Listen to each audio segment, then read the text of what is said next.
Good morning, everybody. Here we are back again in the EU Life Info Days, the information days for the LIFE program edition 2025. And we now will start the information session on strategic projects. The call for proposals for strategic projects that cover 3 sub-programs of LIFE: environment, nature, and climate.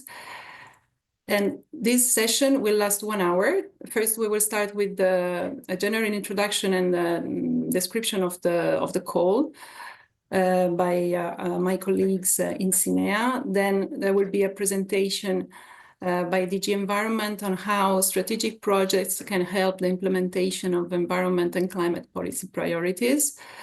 And then we will have a special guest, project manager, who will share her experience about being a beneficiary, well, first an applicant and then a beneficiary of LIFE strategic projects, which is called LIFE SIP Bandu.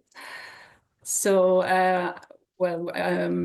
after this third presentation, we will have the question and answer session for around 15 minutes.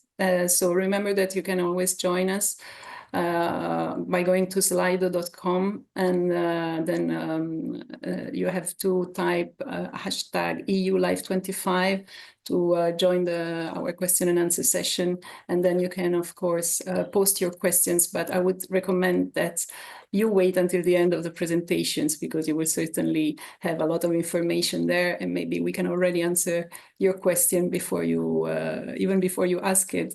And yeah, when you are in the Slido, then you can also like other people's questions, and this would allow the questions to go up and have a better chance to be answered in priority.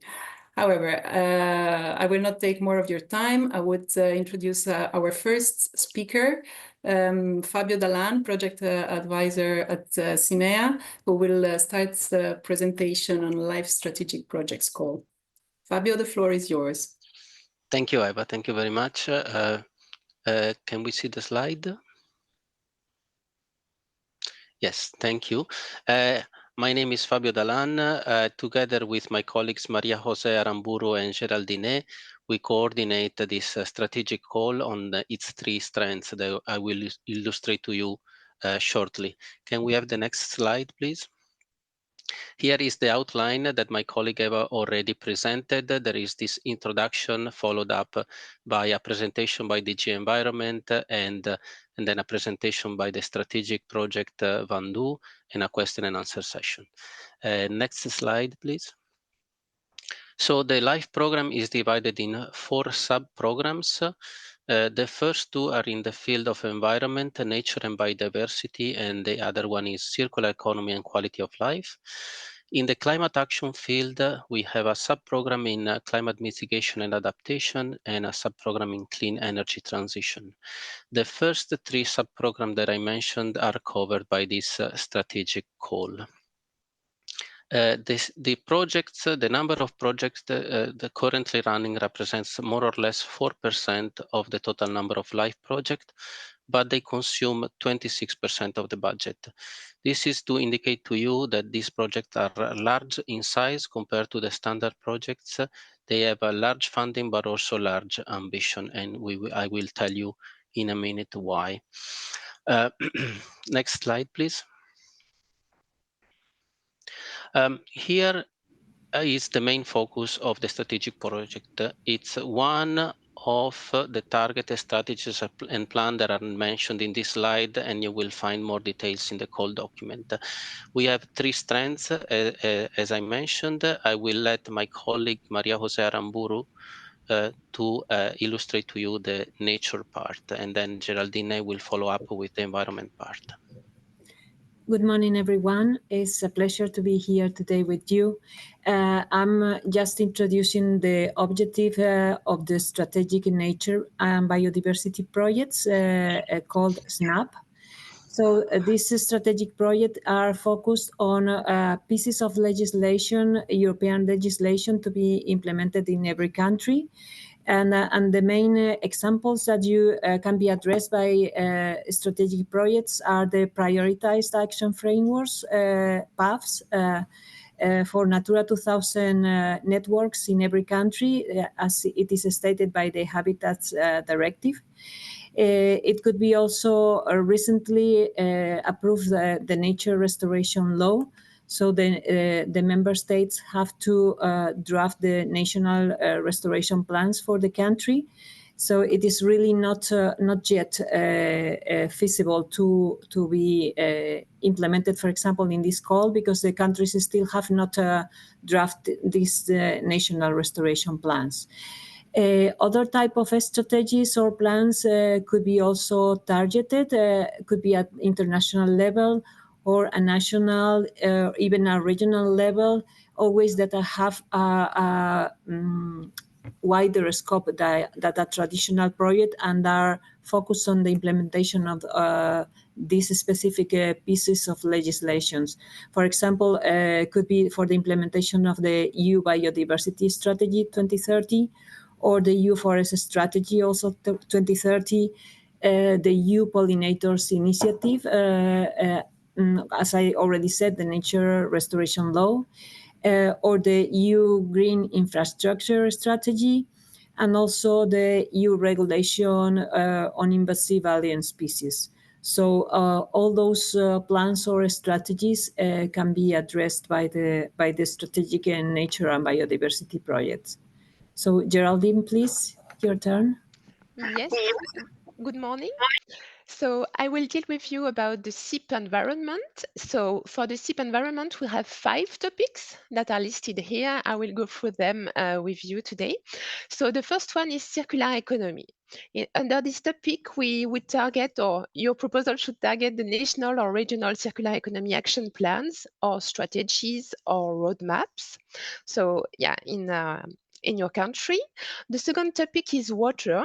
So for the people familiar with water, it's called RBMP, but it means River Basin Management Plans. It's under the Water Framework Directive, and we tackle the flood risk management plans, the marine strategy, and new this year, it's a new subtopic introduced as of 25, the drought management plans.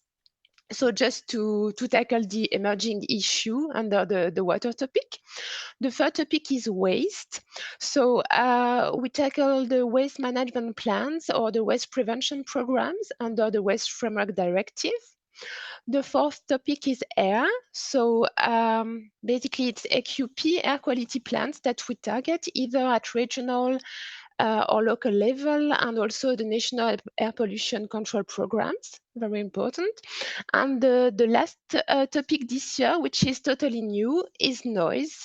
So far, we didn't have this topic targeted under the SIP environment. And noise, we mean here the noise action plans pursuant to the directive. The directive is the EU Environmental Noise Directive. So just to focus, we have 2 novelties under the SIP environment this year and for the next years as well: the drought management plans targeted underwater and the noise as a full topic. Fabio, I give you the floor back. Thank you, Geraldine. For the last trend, the climate action, we have 3 main subtopics. Your project could relate to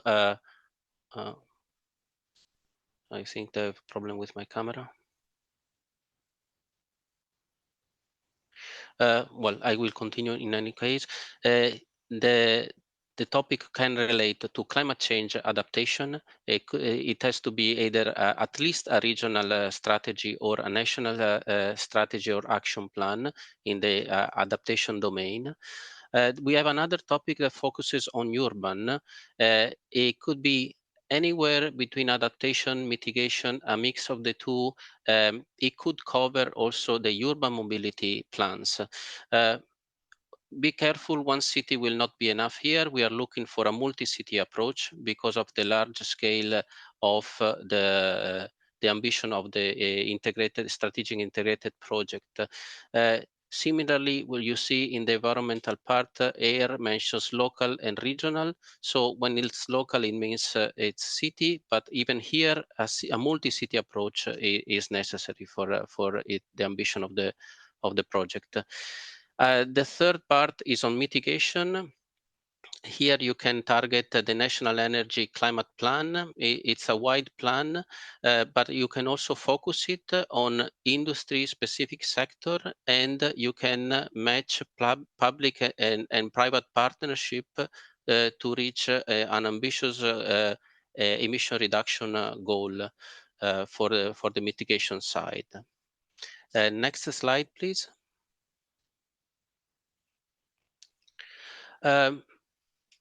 So the key feature of the strategic projects are all named here.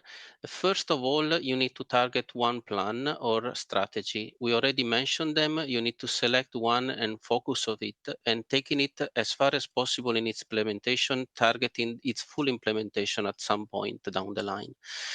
It has to be large in scale. So large territorial scale, but also large ambition in terms of impact. To do so, you need the competent authority and the responsible authority for implementing the plan. We mentioned in the call that it should be the coordinator. If it's not the coordinator, it's allowed to be only part of the consortium, but it has to be clearly justified the reason why, because we are really looking at implementing the plan on the ground. For doing so, you also need a number of stakeholders. So the main one should be part of the consortium, but you also need to consult all the key stakeholders outside the consortium. It's a key aspect, and it's clear the reasoning why. You will also need to create capacity along the way to implement the strategy and plans until its full implementation. So capacity building is something that needs to be foreseen in your actions. We have also a requirement that is to create a capacity building plan.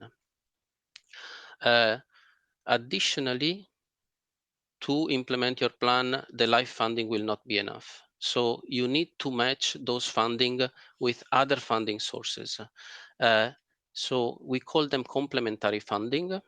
I will give you some definitions later on, but these are essential to give you all the funding capacity to carry out your action.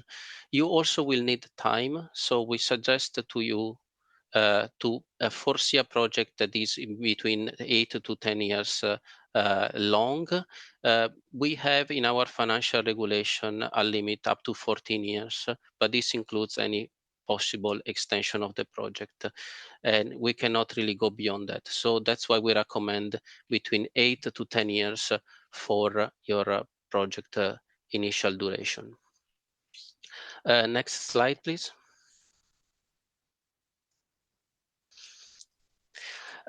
So here, this illustrates the funding plan. We have two major rectangular here. On the bottom left, you see the LIFE project itself. It has two parts. One is the co-financing from the LIFE program.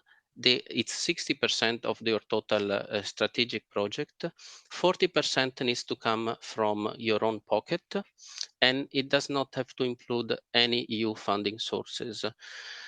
Additionally, in the application form, you will have to specify what measures you will do and what are the complementary measures and complementary funding that will run in parallel and together with the strategic project to reach the full implementation, or to reach a significant part of its full implementation. And that you will see in the bigger rectangular. In here, you cannot use any other LIFE project as complementary funding, but you can use any other EU or national or private funds. And in the next slide, I will tell you more about this complementary funding. Here it's a picture of what I just said. So on the top in green, you see the SIP, the Strategic Integrated Project Actions, and the funding on the right-hand side. On the bottom with the other colors, you see other potential actions that will run together with your strategic project to carry you to the full or almost full implementation of your plan. So if you need in your to implement your strategy, you need large infrastructure, you could activate the cohesion fund. Or if you need trainings for farmer, or you need to put in place some agricultural measures, you can activate the agriculture funds, at least part of it.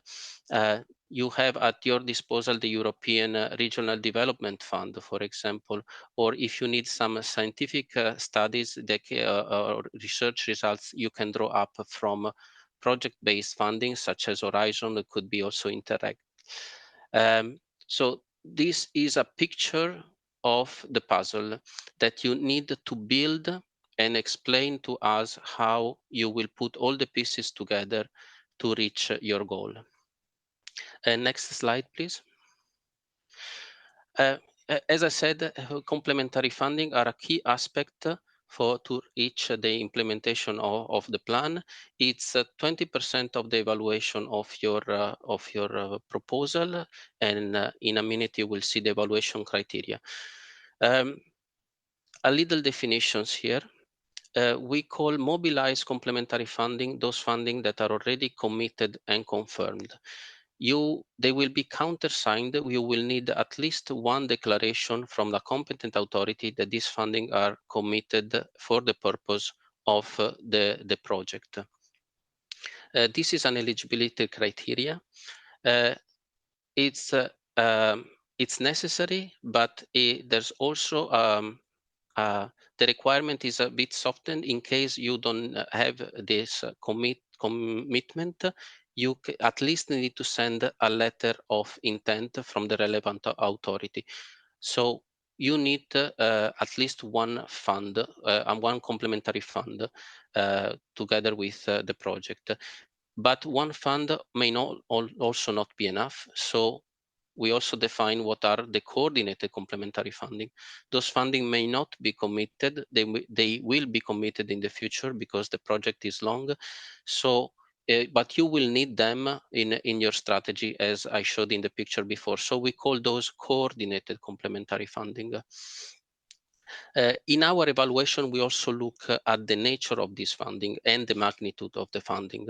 So we prefer to see funds that have long duration and long ambitions and have a long program period, such as national or regional funds or EU structural funds.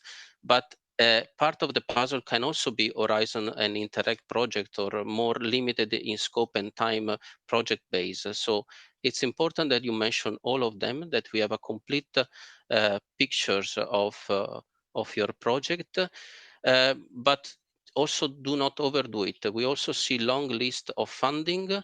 It looks very ambitious, but then they are not matched by the measures that these funds will be utilized for. So in your application, you have a section 5 where you need to specify the measures. Be careful at matching the amount of funds with the amount of measures. Next slide, please. For those that submitted and were not successful in the previous calls, be careful, there are some small changes in the call document. I already illustrated the definition of complementary funding. This was improved. There are 3 templates that if you already filled in, there are some small changes. Please look at those 3 templates named there. We also specified in the call document what we mean with capacity building plan and what are the expectation of the afterlife plan. And my colleague already illustrated to you what are the novelties in terms of topic compared to the previous year. Next slide, please. Okay, I pass the floor to Geraldine. She will illustrate to you the evaluation criteria. Yes, thank you, Fabio. Okay, so just some words to focus on the evaluation, because the specificity of the strat call is that we have two stages, not only one, like the other live calls. So I will try to illustrate. So first stage, we have the concept note stage, for which we have a yes/no criteria. We have one expert tackling the four topics that I will read you now. So first, we will assess the implementation of the plans or strategy that you are targeting. Secondly, we will see the territorial coverage, which is very important. So we will see if you tackle a wide range of the territory of your country, for example. The third criterion is the coordination of complementary funds. So Fabio detailed them a bit earlier. And the fourth point is the involvement of key stakeholders, which is a very important point, just to see if you have gathered all the stakeholders relevant to tackle the implementation of the plan you are targeting. So that's very important. So just to be very clear, of course, you can find more details in the call text itself, but the concept note must meet all four criteria to be invited for a full proposal. So you must have 4 yes to be invited to the second stage. So next slide, please.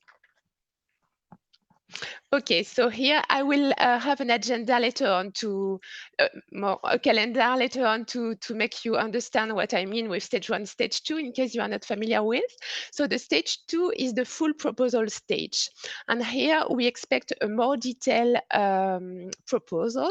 So we have five evaluation criteria. The relevance first. So it means to see how your proposal is tackling the specific objective of the LIFE program and how you contribute to the environmental or climate policy. The second point is the impact. So here we try to assess the performance, the ambition as well of your proposal, and see about the impact and the performance assessment. The third point is the quality of your proposal. It's very important. So we try to assess the clarity of your proposal, the feasibility of it, and the appropriateness of some specific aspects. For example, if you have identified the relevant stakeholders, or if the dissemination and communication on your project is relevant. The fourth criterion is the resources. It's very important as well to see if you have the right project team. The description of your budget is also a key element in the proposal, and we also assess the environmental footprint for your project. And last but not least, I would say the complementary funding. So we assess the level of mobilization of other funds, as it was explained in the previous slides. We see also the quality of the coordination mechanism between all the funds involved. And we also assess the complementary actions. So that's the five award criteria for the second stage. Next slide, please. Okay, so here we have the calendar I was mentioning later on, previously, sorry. So the call for Strat opened end of April. You have a deadline to submit the concept note early September, the 4th of September, 5 p.m. You should receive first feedback on the concept note in November. Then the second deadline for the submission of the full proposal is set for March 26, the 5th of March 26, and then we will start the second stage evaluation. And normally, some feedback on the results should be shared in June next year. And we expect, but yeah, it's we try to expect to have grant agreement signature by November the same year. Next slide, please. Okay, so just to give you an overview of the budget we have. So this year it's a bit higher for the SNAP and the SIP environment. So for the SNAP we have 72 million. SIP environment 56 million, and Klima we still have 30 million. So in total we have 158 millions. So as set in the call for proposal, the indicative range of budget is 12 millions. I will explain here, because you may know that sometimes we have budget that are really higher, but we put this indicative limit of 12 because the idea is that we try to finance the maximum number of projects, and if all the applicants try to remain in this range, it would facilitate the financing of more projects. So it's just indicative, but now it's official to 12 millions. So you can see how many projects we could finance under each strand this year. And the expected duration, as Fabio mentioned, so yeah, very likely it's between 5 and 10 years for the majority of the project we receive, but yeah. So next slide, please. Okay, so just to explain how we can support you to prepare a proposal for the strat. So first, you have the NCPs in your country to organize meetings with you if you are interested to apply. We have many information in the call for proposal, so it's very important you read it carefully. We have FAQs, frequent asked questions, that can really also guide you in case things are not clear, if you have a question on the award criteria, on the evaluation, etc. We also have project fact sheets that can be found on the CINEA Life website. It's very useful. And the last point I wanted to detail is the technical assistant project called TAPP. So it's a technical assistance call for proposal. It's to support the preparation of strategic projects for SIP and SNAPs. And the idea is to prepare and submit a good proposal. So the co-financing rate is 60% with a maximum grant. You can see 70,000 euros. And the maximum duration is 2 years. So the reference of this code is Life 25 TAPP. Next slide, please. Okay, what we can offer from the CINEA side. So we can, of course, tackle and respond to your general question on the strats. We can also respond to the specific question related to the call documents, to the application forms, but also to the provisions that are set in the multi-annual work program, which is new this year as well. We can clarify your expectations and also facilitate the networking with successful running SIP and SAP. What we cannot do in CINEA is to read or advise on draft applications. And just to remind the very important email address, CINEA Live Inquiries, in case you have questions on the strat, on the call documents, on the call itself. So don't hesitate to write to this address. Next slide. Yeah, so just to say you good luck for the proposal writing, and just in case you have question, take a good look to the call for proposal 25, and don't hesitate to write us through the email address. Thank you.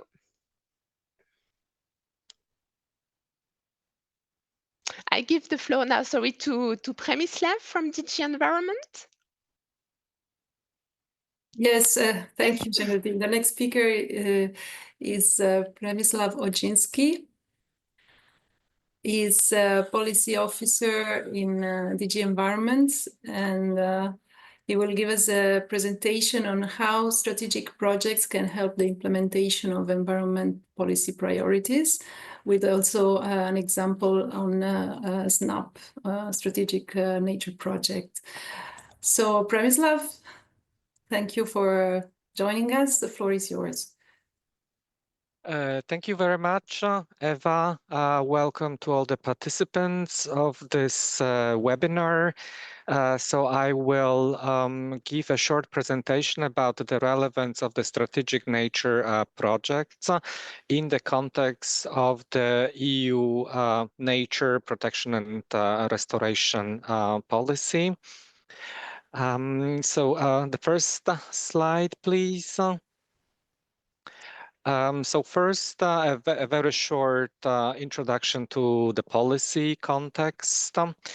I guess everybody in this forum who's watching and listening this space is very much aware about the biodiversity crisis that we are facing.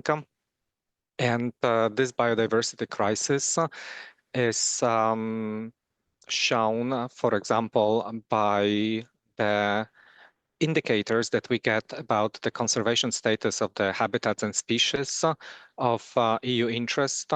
Every 6 years, the EU member states have to report to the Commission about the conservation status of the habitats and species protected in the EU.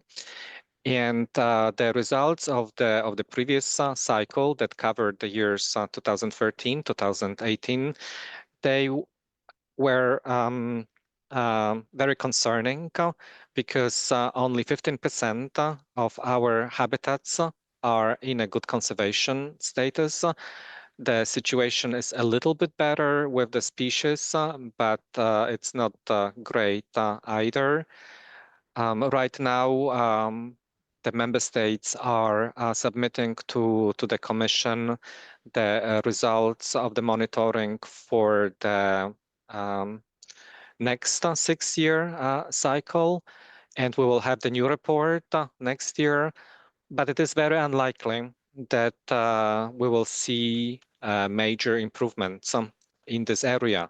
So we very much need to mobilize all the possible sources of funding, including LIFE projects, to address this challenges. Next slide, please. So in terms of the political response of the EU to address this multiple environmental and climate crisis, in 2019, as you probably know, the EU came up with a broad overall strategy to address this multiple crisis, the European Green Deal, and it had many objectives. The implementation of this strategy has been somewhat successful. We managed to achieve some things. Right now, we are rather in the reverse process, focusing more on competitiveness and industrial revival, etc. But nevertheless, we managed to get some of the main objectives of the European Green Deal delivered. And one of them, the most important for the nature protection and restoration policy, is the EU biodiversity strategy that was adopted in 2020, in May 2020, and it covers the period until 2030. So now I would like to present the two main objectives of this strategy that are relevant for our policy. Next slide, please. So the strategy overall had 4 main objectives, but in the context of the LIFE funding, the first 2 are the most relevant. So the first goal, to protect nature, and specifically the strategy set up the goal to legally protect 30% of EU land and sea area, 1/3 of each of this protected area should be strictly protected. So 10% of the EU territory should be strictly protected, and that should include all EU primary and all growth forests. And also 30% of the species and habitats that are not in favorable conservation status should show positive trend. So definitely strategic nature projects should help us to achieve these very relevant policy goals. The next slide, please. And probably the most impactful objective and deliverable under the EU biodiversity strategy relates to the ambition of restoring the nature. So the strategy promised to deliver a new legislative act to help restore our nature. And that was delivered in June last year when the EU co-legislators adopted the first of its kind, the nature restoration regulation, which sets the overall objective of restoring 20% of EU land by 2030 and all ecosystems in need of restoration by 2050.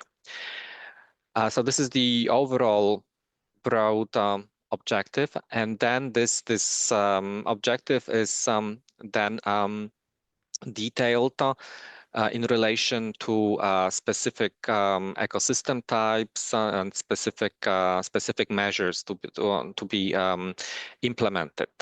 So under the regulation, we have objectives pertaining to the habitats and species covered by the existing EU legislation, so by the Habitats and Birds Directive, but also there are new ambitions in terms of the pollinators. We have the objective of stopping and reversing the decline of pollinators. We have specific objectives in relation to forest ecosystems, whereby the member states should ensure that they show progress in terms of, for example, the amount of deadwood, in terms of the conservation status of the habitats and species, which are typical for the forest ecosystems.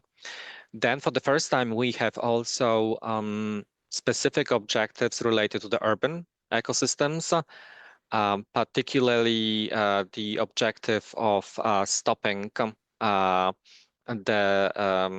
decline of the green areas in urban areas and greening our urban areas. We have specific objectives related to agricultural ecosystems. And here, for example, we have ambitions in terms of restoring the peatlands. And one of the most important measures here is rewetting our peatlands, which are under agricultural use, but also there are obligations and ambitions in terms of, for example, the improving the population of the bird species typical for agricultural ecosystems or butterfly species.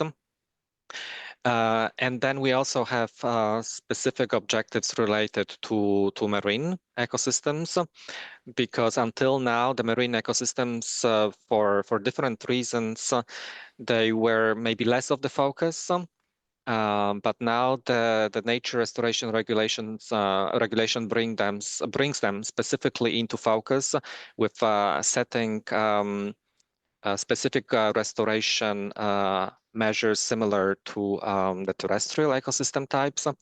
And then we also have a very specific objective, for example, for river connectivity, whereby the member states should ensure that we restore 25,000 kilometers of free-flowing rivers. And all of these objectives should be translated in the member states by the member states into national restoration plans that are supposed to be submitted to the Commission in by August next year. And this restoration plans they can be one of the plans that can be actually covered by the strategic nature project. So next slide, please. Just to briefly summarize what the strategic nature projects can cover in terms of nature nature plans and strategies. So until now, the strategic nature projects, they've focused on the prioritized action frameworks, which are the documents where the member states plan actions for Natura 2000. But since we will probably not have this specific tool in the next EU funding cycle, because they, to a large extent, they overlap with the national restoration plans. It looks likely that the member states from now on will focus mostly on the preparation of the restoration plans, and this can be covered by the strategic nature projects. But the member states still can also finance measures that they identified in their prioritized action frameworks under the strategic nature projects. Also, other plans and strategies on the national, regional or multi-regional level can be funded by this project. And as regards the specific formal requirements, I will not repeat them because you got a very detailed presentation by the previous speakers.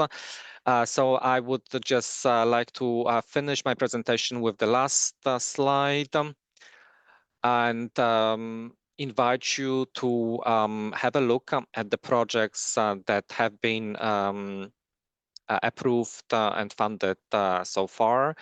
On the CINEA webpage, you have links to all the projects all the SNAP projects that have been approved to date, and I'm sure it will be a good inspiration to prepare the applications for the next calls. And I specifically here linked provided links to two interesting SNAP projects that have been approved recently. The Belgian project that implements the PAF, the Prioritized Action Framework for Natura 2000, but also the other regional and national strategies. It's an interesting example of a very broad project which brought together a number of authorities. And also a project that is focusing specifically on one ecosystem type, the wetlands, the Polish wetland project that is also focused on the implementation of the Natura 2000 wetlands, and also the green infrastructure. That's an example of interesting example of a project that by addressing a specific ecosystem type is also aiming at broader restoration and conservation measures on the national level. So thank you very much, and good luck with the next applications. Thank you very much. Bye-bye. Thank you, Remislav, for your very interesting presentation. Yeah, I realize now that we are running late, so please stay with us because there will be a question and answer session after the next presentation. So now I have the pleasure to invite Eva Posyuniene, sorry if I don't pronounce your name correctly, head of the Water Project Group, APVA, who is in charge of the project Life SIP Vanduo. So Eva, please, can you turn on your microphone and camera? And yes, I see you now. And join us to present us your project, to give us an example of a strategic project. And yes, unfortunately, we don't have a lot of time, so if you can keep to 10 minutes, it would be great. So the floor is yours. Well, hello to everyone. A warm welcome to all of you joining this insightful, informative, and truly valuable event. Whether you are an expert, a project participant, or one of the young and promising individuals interested in joining the LIFE team.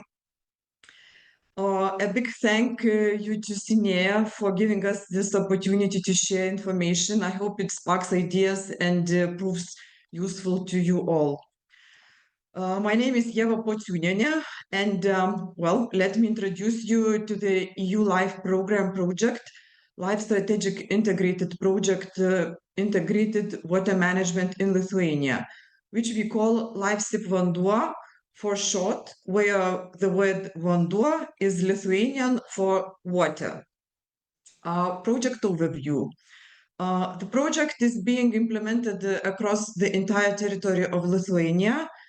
Nearly 20 million is directly allocated to the project, while its activities are linked to another funding sources totaling 826 million.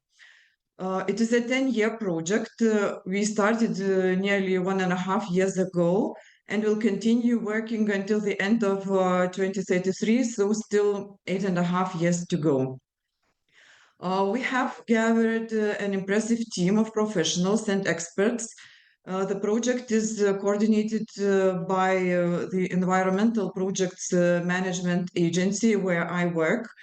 And we collaborate with 16 partners, including ministries, government institutions, scientific bodies, non-governmental organizations, municipality, private water company, and 2 additional partners. Next slide, please. Project goals. Our mission is to improve the condition of Lithuania's surface water bodies through various activities, focusing on reducing pollution in rivers and lakes, restoring aquatic ecosystems, ensuring sustainable and reliable water resource management. The project aligns with and supports the National Water Plan for the period of 2022-2027, which shares these exact objectives. Next slide, please. Current water status in Lithuania. Here you can see the distribution of water bodies at risk across Lithuania's 4 main river basins. 64% of surface water bodies in Lithuania have not yet achieved good ecological status.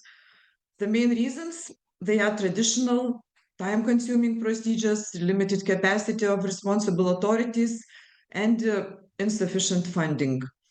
The key pressures preventing improvement remains the same. Diffuse agricultural pollution, hydromorphological alterations, urban domestic pollution, disrupted river continuity, illegal discharges, historical and secondary pollution.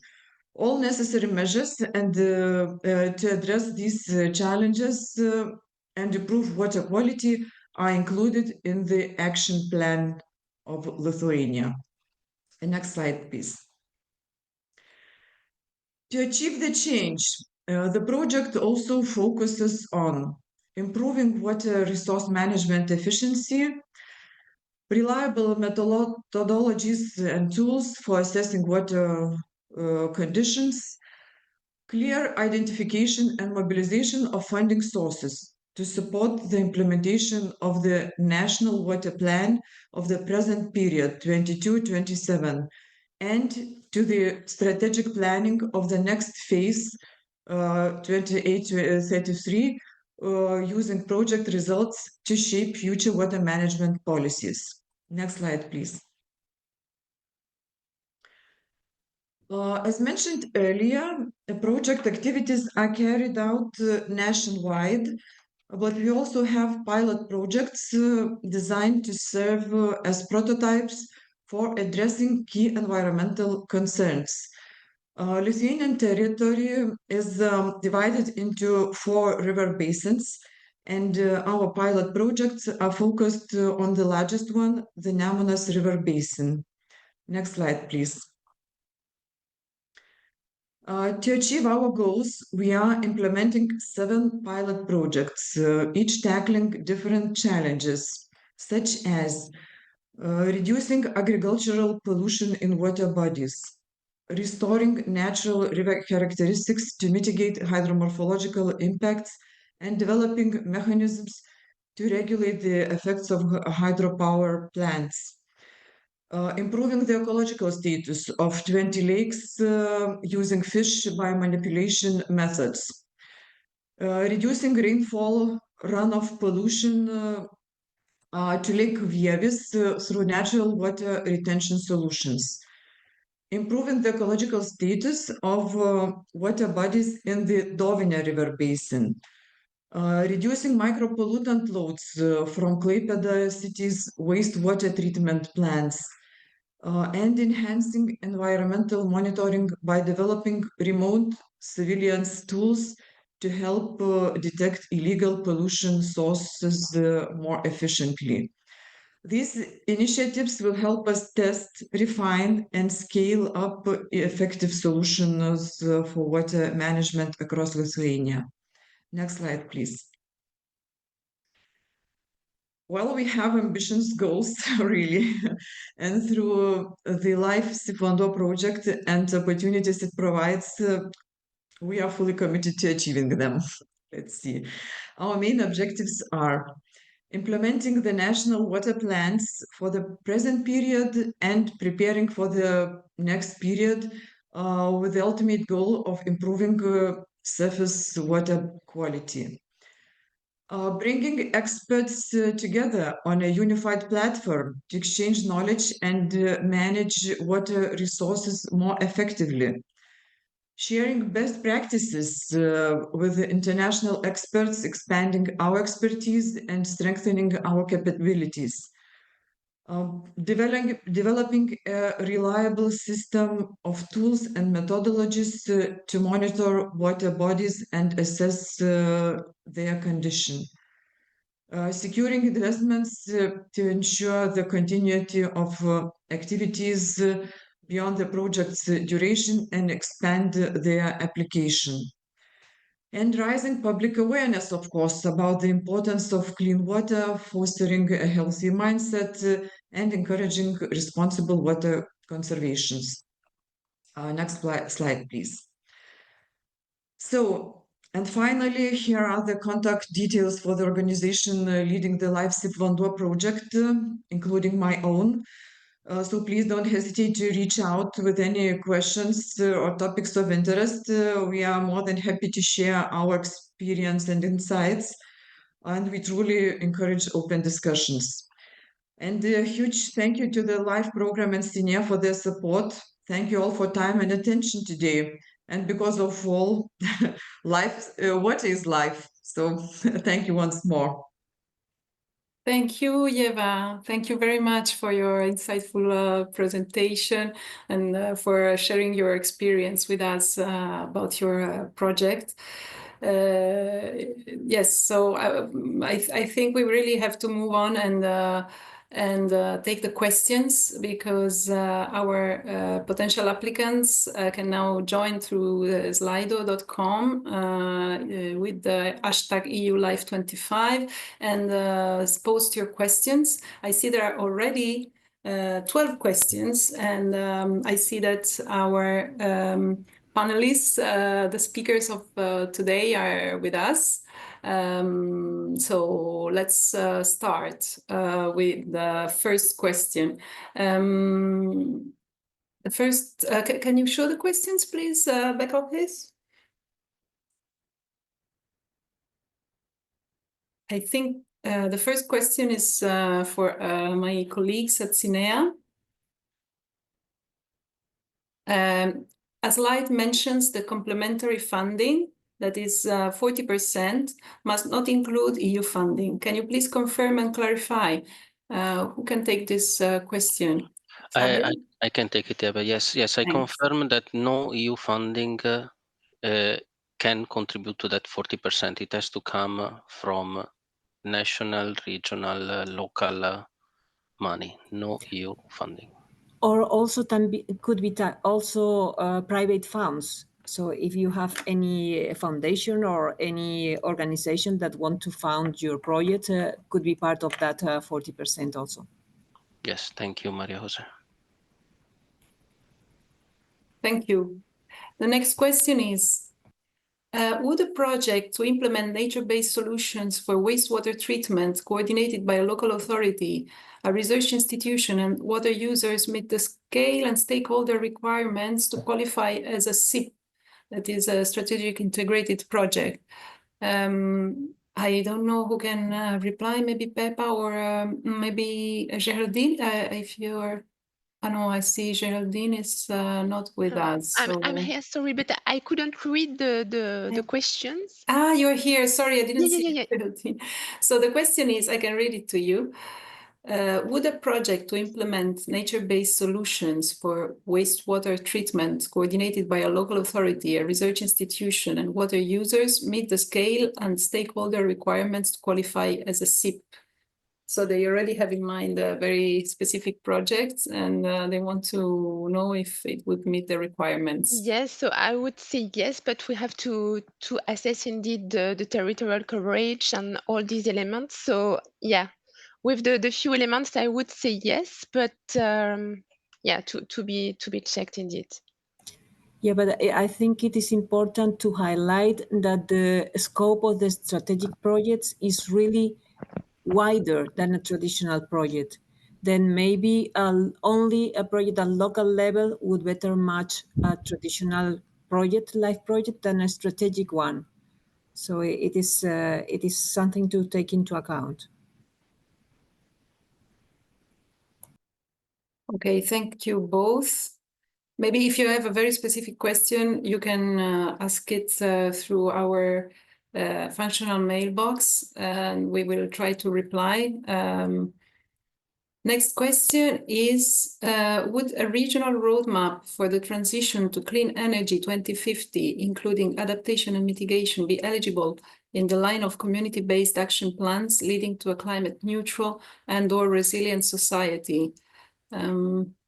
Who can reply to this question? Fabio? This is more related to climate. I will take it. Yes, it does qualify. You will need to choose whether you fit best in the climate mitigation or the urban part, but all the project in the climate sub program will compete with each other. So no matter what you will choose, the fact that it has a regional scale, the fact that it targets climate goals, you will need to mention which strategy you are targeting, and you will need to upload the strategies as part of the annex of the application. But the short answer is yes, it does qualify. Great, thank you, Fabio. I think the next question is also for you. Could Life SIP Klima, so strategic integrated project under climate action, be requested around 2 lines at the same time?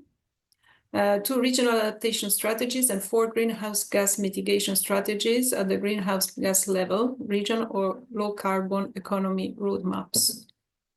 I think it must be the same person asking. It's it's a similar question, so similar answer. Yes, it does. Yes. Even if you cut across, choose the topic that most fits your intentions, but there is not clear distinctions when it comes to the evaluation. Thank you, Fabio. Now we have a general question by Yelena. That is, how many applications of these large-scale projects do you usually receive per year? And are the lead beneficiaries national authorities, or are there any other type of institutions or organizations that apply as the lead beneficiaries? Maybe Geraldine? Yes, totally. So I would say it depends on the strand. Of course, so for example, this year, 24 was very specific year because we received a lot of application also external to the EU, so which was the first year. But normally, for example, for the strand SIP environment, we receive like 10 proposal or even a bit less. For my colleagues, I will give the floor to Fabio and Maria Jose, but it's not a huge amount of proposal in general. Fabio, you want to complement this? Yes, on the climate trend, we are around 6 to 9, and we finance 1/3 of them, and this is broadly speaking. yet Yeah, there is it is also it is also important, for example, to note that some proposals in the first stage could be not be admissible or eligible. For example, this year we received surprisingly applications from several African countries that, of course, cannot be eligible. So it depends, yeah. But the number, for example, this year for the full proposal stage, we finally received 4 applications for nature biodiversity. Thank you for the complimentary answers. Now, next question is, has any strategic project from the private sector bodies been approved so far? Can answer this question. Any volunteer? Do you know if any Well, I will speak for climate. private bodies We would have really applied? like to see on the climate side, but we haven't seen so far. That's for climate. I don't know if Geraldine can mention something for other parts. No, for environment, I cannot say neither. Yeah. Maria Jose for No, and the point, for example, we have seen in some cases that the coordinating beneficiary is not a public body because the competent authority for the plan must be in any case, in that case, partner in the consortium and must be clearly having the decision power on the project. In some cases, the public body has argued that they have no the personal resources or so on for managing such a big type of projects, and then they have decided to outsource to a private entity. But this must be very, very well argued and justified to be acceptable. So, but it is not usual. It's normally more the coordinating beneficiary, the authority responsible for the application of the plan or the strategy. And what you said, sorry, coming back maybe to the previous question, the plan could be a regional authority. For example, there are cases like countries like Spain or Germany that the regional authorities are the competent ones for managing nature biodiversity law at a regional level, and they have their own plans and strategies, so they can also get applied to a strategic project. Okay, thank you very much, Pepa, for this detailed reply. Next question is, how did the 2025-2027 update of the LIFE multi-annual work program affected the technical lines of support of the call for integrated strategic projects? Who can reply? Maybe Fabio or Geraldine? So maybe, do you understand the question? I'm trying to It's not easy. How the multi-annual work program updates have changed the priorities? Maybe it refers to the The topics. technical lines of support. Yeah, apart from the new topic this year, as mentioned, so for SNAP and the one topic and one subtopic for SIP ENV, I don't think there are much change compared to the previous multi-annual work program. And just to correct, it's the years 25-27 for the new one, not 24. Maybe it was, yeah. So no big changes. No big changes. It's always better to read the call carefully to make sure you. Yeah, no big changes. For example, for nature, it was the nature restoration law who was also was not included before, and now is considered, of course, because before was not approved the law. So now it is also included. Yeah. But in substance, no big changes. Okay, thank you. I realize that we are running out of time, but do you agree to take a couple of more questions? Yes. Dear colleagues? Yes. I don't see questions for the project, but please stay with us another 5 minutes. So the next question is, can you please clarify the expected level of ambition when it comes to projects related to the waste management and waste prevention plans, especially the latter, the waste prevention plans? Any specificities you could share on this front? Level of ambition of... so this would be for Geraldine, I think. Yeah, no, I would just advise to read the call for proposal very carefully, but on the waste topic, I don't have much, but the description is quite detailed in the call for proposal. Yeah. Always better to read the call to make sure that you have all the information before you apply. Next question. Can a strategic project be linked to the new European Bauhaus priorities and target, for example, large-scale neighborhood renovations focusing on circular bio-based renewable energy? This might be for Fabio.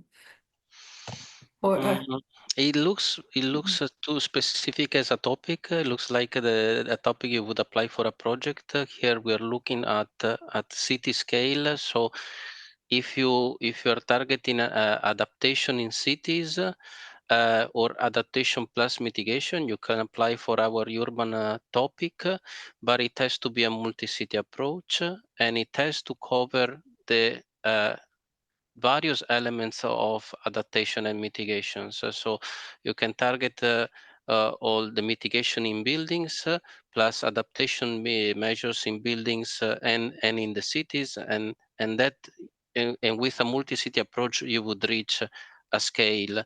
But this specific topic would be too limited, I would say, to have a successful proposal. But you can always submit. You will have a feedback from the first stage, and there we will tell you in which way to tune your full proposal to reach the scale that we need. Great. Thanks a lot, Fabio. So let's take a last question. Can a strategic project be linked to the new European Bauhaus? Oh, no, sorry, this one was already answered. Sorry. Thank you for the presentation. Does the indicated average project budget consider only the life grant part of the full value of the project, including the co-funding and side fundings?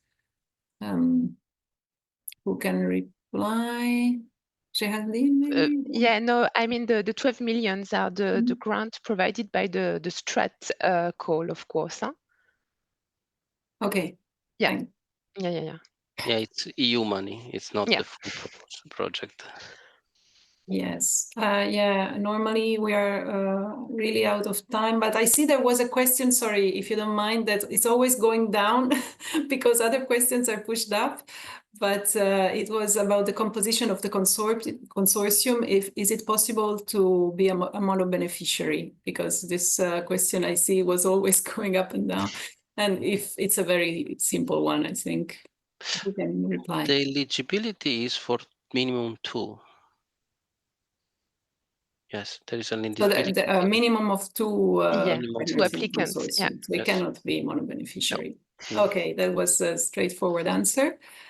So thank you very much to all the panelists and speakers for your presentations and for being here also to answer the questions. Sorry if a few questions couldn't be answered, but please don't hesitate to share, to send us your questions through the functional mailbox, which is cinea-live-inquiries@ec.europa.eu.